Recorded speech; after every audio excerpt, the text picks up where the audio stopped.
জীবনটাই কেমন জানি আশ্চর্য। আজকের ভিডিওটা আমি হলাম এক ধরনের কামলা, দেখেন না ক্লিপ হারাই দেখে আমি আয়নার পর্দার সাথে লাগাই দিন। আর মানুষের আলমারির অবস্থা দেখেন আর আমার আলমারির অবস্থা দেখেন। আমি প্রতি সপ্তাহে না হলে 15 দিন একবার আলমারি গুছাই, আর আমার মেয়ে আলমারিটা খুলে ওর যা দরকার টানি টানি নেয়, আবার এরকমই করে। মানে ডেলি না হলে মনে 10-12 আলমারিটা খুলবে। কেন খুলবে জানেন? ও সাজগোজ করার জন্য। তো ওরা এগুলো নিয়ে আমার অনেক বকা দেয়। বকা দিলে আমি কী করার আছে, এখান দিয়ে শুনে ওখান দিয়ে বাইর করি। এই আমার মেয়ের সাজগোজ ও সব লাগবে। আমি আগে আগে ইউজ করতে পারি না বড় মেয়ের যন্ত্রণা, এখন পারি না ছোটোটার যন্ত্রণা। বড়টার তো একটা বললেও শুনছে, ছোটোটা আর শুনে না, এই আর কি। আজকে আবার আমার ছোটো ভাই, মানে পাশের বাসার একটা ছোটো ভাই বিদেশ থেকে আসছে। বিদেশে বলতে ও জাহাজে ছিল। তো আসার সময় আসার পরে আমাকে এই জিনিসগুলো দিয়েছে। আমি এত খুশি হয়েছি কেন জানেন? মানে আমার মেয়ে জন্মের পর কেউ এখন পর্যন্ত এতজন বিদেশ থেকে আসছে গেছে রিলেটিভের মধ্যে বা দুঃসম্পর্ক কেউ একটা চকলেট, আমি কারো জিনিস এক্সপেকটেশন করি না। চকলেটগুলো আমরা তো খেতে পারবো না, কেন? আমার বোনের ছেলেরও দাঁতের সমস্যা, আমার মেয়েরও দাঁতের সমস্যা, হয়তো আমার বড় ছেলে খাবে একটু আর আমি খাবো। কিন্তু এই আতরটা যে দিয়েছে ওর দুলাভাইয়ের জন্য আমি এত পরিমাণ খুশি হয়েছি। তারপর একটা ডাবের বডি স্প্রে দিয়েছে, একটা সাবান, তারপর একটা ডাব সাবান দিয়েছে।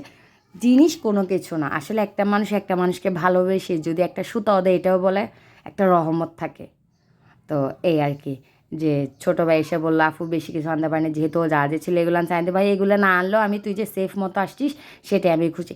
আর আজকে ওর আব্বা চলে গেছে একদম সকাল 6টার দিকে।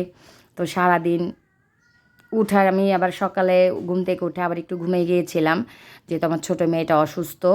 তো উঠার পরে এই ঘরদোরগুলো গুছানোতে শুরু করলাম। একটা মানুষ থাকলে, ওর আব্বা থাকলে ঘর গোছানো যায় না বলতো। ওর আব্বা সারাদিন বলে কি সারাদিন কাজ করবা, বসে থাকো, কথা বলো, রান্নাবান্না করো, ছেলে মেয়ে এগুলো তো আমি করি না। যেহেতু বৃষ্টির দিন ছাদে কাপড় দিতে পারিনি, সব কাপড় চোপড় ধুয়ে আমি বেলকনিতে দিয়ে দিয়েছি।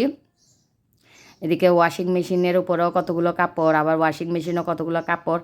আমি বলছি এগুলো একটু হোক তারপর দিবে। এটা আমার ছেলের রুম ছেলে ফিটফাট করে রেখেছে। এটা দুই ভাই বলতে আমার বোনের ছেলে আর আমার ছেলে বড়টা একই রুমে থাকে।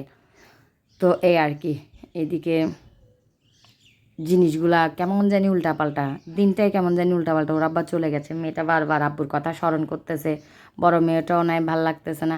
দেখেন আমার পুরোটা ঘর কী অগোছালো। আবার পাশে বাসা থেকে ওই ছোটো ভাই মিষ্টি আম পাঠাইলো। তো আমি বললাম আমাদের বাসায় তো আম আছে, খেয়ে যায়। বলে কি না আফু রাতে খাবো। তো আমি রাতে চা ইনভাইট করলাম। তো এদিকে আমার ধোয়াপালাগুলো দেখেন। আর আমার যে বুয়া একটু এসে রুটি বানিয়ে দিয়ে যায়, সে আর আজকে আসে না, 2 দিন ছুটি নিয়েছে। আজকে আমি রান্না করতেছি মুরগির মাংস দিয়ে আলো, আর একটু আমার জন্য পাঙ্গাস মাছ একদম ঝাল করে। ও আমার ছেলে মেয়েগুলো তো ঝাল খায় না। এদিকে ওরা 3 ভাই বোন খেলা করতেছিল। আমার বোনের ছেলে কান্না করতেছে, ওর প্লেনের নাকি কি হারাই গেছে। তাই আমি বলছি আবার আরেকটু করে দিব। এই আর কি আজকের ভিডিও।